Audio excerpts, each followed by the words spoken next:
North pole నుంచి వచ్చిన latest data చూసి ప్రపంచవ్యాప్తంగా ఉన్న సైంటిస్టులు చాలా భయపడుతున్నారు. ఆర్కిటిక్లో మన కళ్ళకు కనిపించని మన వాతావరణాన్ని, మన జీవితాన్ని శాసించే ఒక వ్యవస్థ అదే బ్రేక్ అయింది. దానివల్ల మన చలికాలం పూర్తిగా మారబోతుంది. ముందు ముందు చాలా దారుణమైన చలి రోజులు రాబోతున్నాయి. ఇది గ్లోబల్ వార్మింగ్ వల్ల మనకు వస్తున్న ఒక వింత గిఫ్ట్. నిజానికి ఆర్కిటిక్ అంటే భూమి మీద ఉన్న ఫ్రిడ్జ్ లాంటిది. అక్కడ ఎంత చల్లగా ఉంటే మనం అంత హాయిగా ఉండగలం. కానీ గత కొన్నేళ్లుగా ఆర్కిటిక్ వాతావరణ వ్యవస్థ విపరీతంగా వేడెక్కుతుంది. 1980 నుంచి చూస్తే ప్రపంచ సగటుతో పోలిస్తే ఆర్కిటిక్ దాదాపు 3 రెట్లు వేగంగా వేడెక్కుతుందని డేటా చెప్తుంది. దీన్నే ఆర్కిటిక్ యాంప్లిఫికేషన్ అంటారు. ఈ వేడి వల్ల నార్త్ పోల్ చుట్టూ ఉండే మంచు రికార్డు స్థాయిలో కరిగిపోతుంది. 2025 మార్చి 22న ఆర్కిటిక్ సీ ఐస్ ఎక్స్టెంట్ దాని యాన్యువల్ మ్యాక్సిమం కి చేరుకుంది. కానీ ఇది 47 సంవత్సరాల శాటిలైట్ రికార్డ్స్ లోనే అతి తక్కువగా నమోదైంది.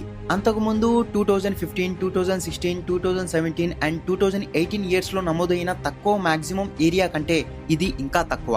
అంటే చలికాలం ముగిసేసరికి కూడా మంచు సరిగా గడ్డకట్టట్లేదు. అంతేకాదు 2025 జూలైలో ఆర్కిటిక్ సముద్రం మంచు విస్తరణం 1991 నుంచి 2020 యావరేజ్ కంటే 10% తక్కువగా ఉంది. ఈ మంచు నష్టం అనేది కేవలం ఆర్కిటిక్ సమస్య కాదు, ఇది వరల్డ్ వెదర్ ప్యాటర్న్ ను మార్చేస్తుంది. మరి ఈ ఆర్కిటిక్ యాంప్లిఫికేషన్ వల్ల మన చలికాలం ఎందుకు పెరుగుతుంది? నిజానికి ఇక్కడ ఒక ఇన్విజిబుల్ వెదర్ వాల్ బ్రేక్ అయింది. అదేంటో ఇప్పుడు చూద్దాం. చాలా మంది గ్లోబల్ వార్మింగ్ అంటే అంతా వేడెక్కుతుందని, చలి తగ్గుతుందని అనుకుంటారు. కానీ ఇక్కడే పెద్ద ట్విస్ట్ ఉంది. చలికాలం పోగా దారుణమైన ఎక్స్ట్రీమ్ కోల్డ్ పెరుగుతుంది. దీని వెనుక ఉన్న హీరో విలన్ ఎవరంటే పోలార్ వోర్టెక్స్. పోలార్ వోర్టెక్స్ అనేది నార్త్ పోల్ పైన స్ట్రాటోస్ఫియర్ అనే వాతావరణ పొరలో ఉండే అతిపెద్ద, అత్యంత చల్లని గాలి సుడిగుండం. ఇది ఒక చలిగోడలాగా పనిచేస్తూ అత్యంత గడ్డకట్టే చల్లని గాలిని పోల్ దగ్గరే బంధించి ఉంచుతుంది.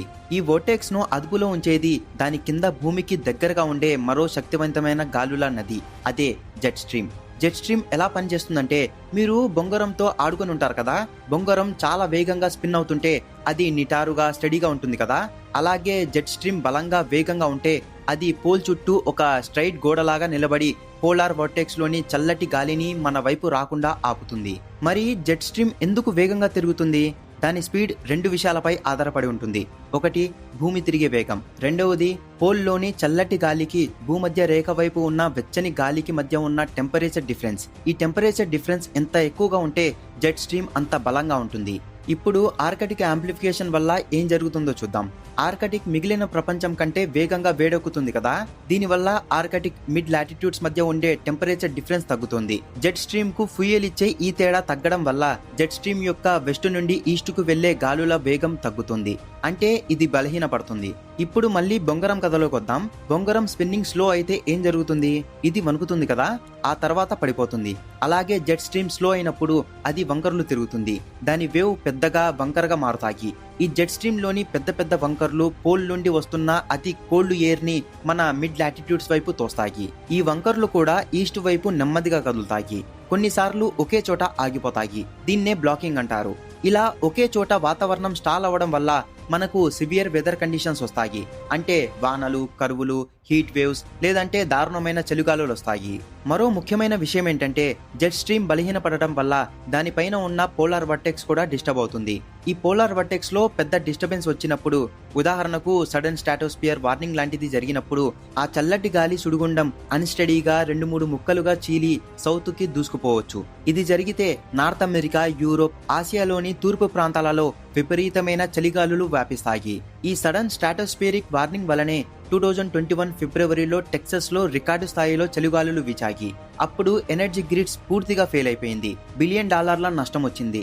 సైంటిస్టులు చెప్పేదేంటంటే, బెరెంటస్, కెరాసీ ప్రాంతంలో మంచు నష్టం జరిగినప్పుడే ఇలాంటి సడన్ స్ట్రాటోస్ఫియరిక్ వార్నింగ్ ఈవెంట్స్ వస్తాయి. దానివల్ల కోల్డ్ ఎయిర్ అమెరికా, కెనడా వైపు మళ్లుతుంది. సో పోలార్ వోర్టెక్స్ అనేది వేగంగా తిరిగే బొంగరం. వేగం తగ్గితే వణుకుతుంది, పడిపోతుంది. పడిపోతే చల్లటి గాలి అంతా మన వైపుకు వస్తుంది. ఆర్కిటిక్ మార్పుల వల్ల మనకి చలి పెరగడానికి మరో పెద్ద కారణం ఉంది. ఇది ప్రపంచంలోని అతిపెద్ద వాటర్ పంప్ ఆగిపోవడం లాంటిది. దీన్ని అట్లాంటిక్ మెరిడియోనల్ ఓవర్ టర్నింగ్ సర్క్యులేషన్ అంటారు.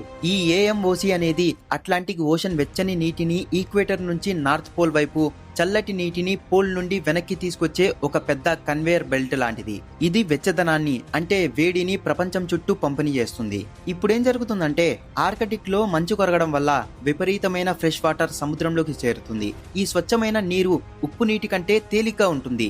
ఇది సముద్ర ఉపరితలంపై పేరుకుపోయి వెచ్చని నీరు కిందకు మునిగి చల్లపడకుండా ఆపుతుంది. దీని ఫలితంగా ఈ ఏఎంఓసి యొక్క వేగం తగ్గుతుంది. అంటే ఈ వాటర్ పంపు బలహీనపడుతుంది. మోడర్న్ స్టడీస్ ప్రకారం ఆర్కిటిక్ సముద్రపు మంచు తగ్గడం వల్ల ఏఎంఓసి బలహీనపడుతుంది.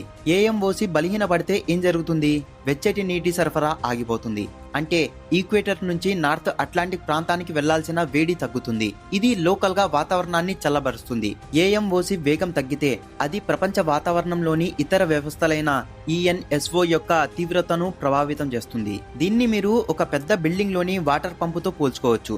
పంపు ఆగిపోతే పై అంతస్తులకు నీళ్లు అందదు. అలాగే ఏఎంఓసి ఆగిపోతే యూరోప్ వంటి ప్రాంతాలకు వెళ్లాల్సిన వేడి అందదు. ఏఎంఓసి బలహీనపడడం వల్ల ఐరోపా ఖండంలో చలి పెరిగే ప్రమాదం ఉందని కొందరు సైంటిస్టులు హెచ్చరిస్తున్నారు. ఎందుకంటే వెచ్చని నీటి ప్రవాహం ఆగిపోతే అక్కడ వాతావరణం చల్లబడిపోతుంది. ప్రపంచంలోని మెజారిటీ దేశాలకు గ్లోబల్ వార్మింగ్ వల్ల ఆర్కిటిక్ మంచు కరిగిపోవడాన్ని చూసి భయపడుతుంటే కొన్ని దేశాలకు మాత్రం ఇది పెద్ద వరం లాగా కనిపిస్తుంది. ముఖ్యంగా రష్యా వంటి దేశాలకు ఇది పెద్ద గేమ్ చేంజర్. ఎందుకంటే ఆర్కిటిక్ మంచు కరిగితే నార్త్ పోల్ మీదుగా ఇంటర్నేషనల్ ట్రేడ్ కోసం ఒక కొత్త సముద్ర మార్గం తెరుచుకుంటుంది.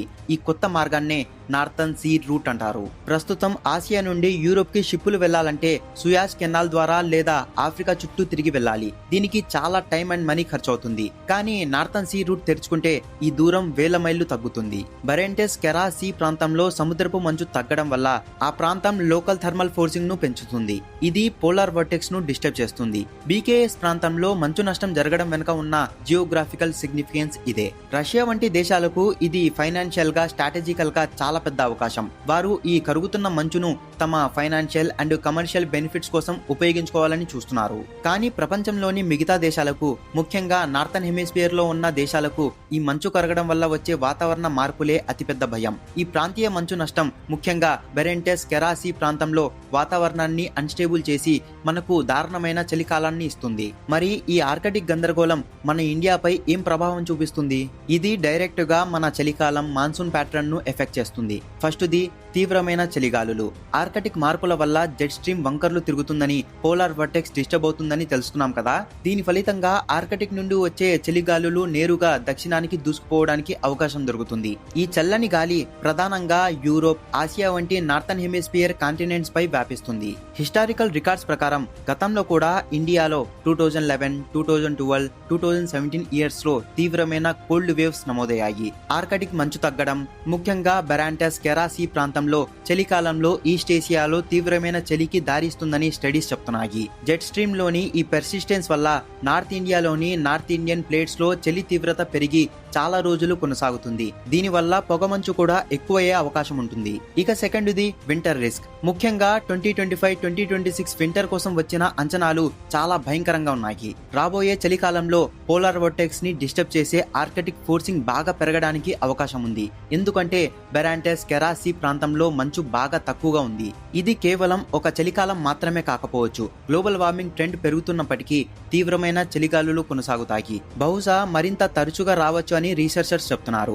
ఈ క్లైమేట్ చేంజ్ కు మనం సిద్ధంగా ఉండాలి. సో గ్లోబల్ వార్మింగ్ వల్ల కేవలం వేడి మాత్రమే కాదు, ఈ విపరీతమైన చలిగాలులు కూడా వస్తాయి. ఈ పారాడాక్సికల్ సిచ్యువేషన్ ను మనం అర్థం చేసుకోవాలి. పోలార్ వర్టెక్స్ అనే బొంగరం వణుకుతున్నంత కాలం, జెట్ స్ట్రీమ్ వంకర్లు తిరుగుతున్నంత కాలం మన వాతావరణం అన్ప్రెడిక్టబుల్ గా ఉంటుంది. ఆర్కిటిక్ యాంప్లిఫికేషన్ మన వాతావరణ వ్యవస్థకు ఇస్తున్న ఈ ఎక్స్ట్రీమ్ వెదర్ షాక్లను ఎదుర్కోవడానికి మనం సిద్ధంగా ఉన్నామా? దీని గురించి మీరేమంటారు? మీ ఒపీనియన్ ని కింద కామెంట్స్ లో తప్పకుండా చెప్పండి.